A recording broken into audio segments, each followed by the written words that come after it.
नमस्कार। बजट से पहले क्या हम रेलवे सेक्टर के कोई भी स्टॉक्स में बाय कर सकते हैं कि नहीं कर सकते, इसके ऊपर डिस्कस करेंगे। साथ में कुछ एक्सपर्ट व्यू भी आया है, उसके ऊपर में भी हम डिस्कस करने वाले हैं रेलवे सेक्टर को लेके। जैसे कि आपको पता है रेलवे सेक्टर का ये 3 स्टॉक्स बहुत ही फेमस है, IRFC, RVNL, IRCON.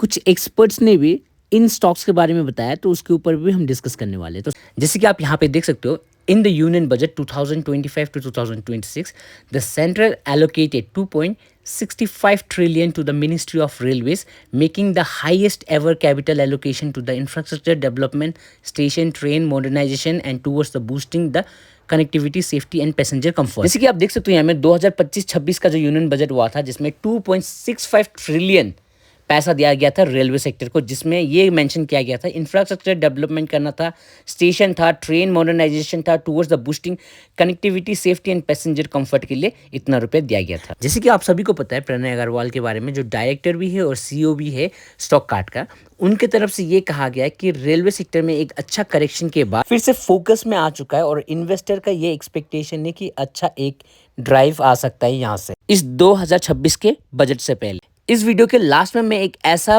Point share करने वाला हूँ जो आपको भी हेल्प हो सकता है इन्वेस्टिंग के पहले। अकॉर्डिंग टू अग्रवाल सर, इनका मानना ये है कि आने वाले दिन में Agarwal expect that the government supporting prioritising modern train safety initiative like Kavach, signaling and technology lead upgrade on a backdrop of Indian Railway using more than 80% of the current fiscal year capex allocation of the December 2025। जितना भी allocation दिया गया था railway sector के लिए, जिसमें लगभग आपका 80% ऑलरेडी यूज हो चुका है ट्रेन को मॉडर्नाइजेशन करने के लिए।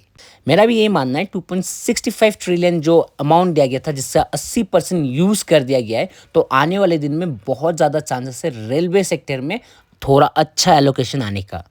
अग्रवाल सर का ये मानना है कि 10 से 12% इस बार रेलवे सेक्टर में बजट दिया जाएगा, जो कि होता है आपका 2.8 ट्रिलियन 2027 फाइनेंशियल ईयर के लिए, जिसमें ये आशा करते हैं कि बहुत ही अच्छा अमाउंट इन रेलवे स्टॉक्स में आ सकता है और ये सेक्टर में ज़्यादा काम होने का चांसेस है, जैसे कि safety system, track works, electrification, station redevelopment and rolling stocks. आपको क्या लगता है कि रेलवे सेक्टर में क्या हो सकता है, कितना बजट दिया जा सकता है? आप भी कॉमेंट करके बता सकते हैं। जैसे कि आप यहाँ पे देख सकते हो, should you buy railway stocks ahead of budget 2026?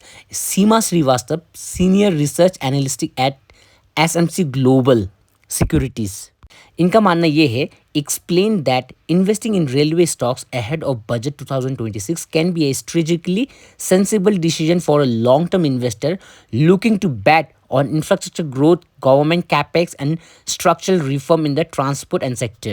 Basically madam Seema ji ये बताना चाह रहे हैं, अगर आप लॉन्ग टर्म इन्वेस्टर हो प्लस आप सेंसिबल हो और आपको ये बिलीव है कि इंफ्रास्ट्रक्चर ग्रोथ और गवर्नमेंट का कैपेक्स जो है वो इम्प्रूव हो सकता है, साथ में ट्रांसपोर्टेशन सिस्टम बेटर हो सकता है, तो आप इसमें बैट कर सकते हो। इंडिया को ग्रो करना है तो ये सब सेक्टर इम्प्रूव होना बहुत इंपॉर्टेंट होगा।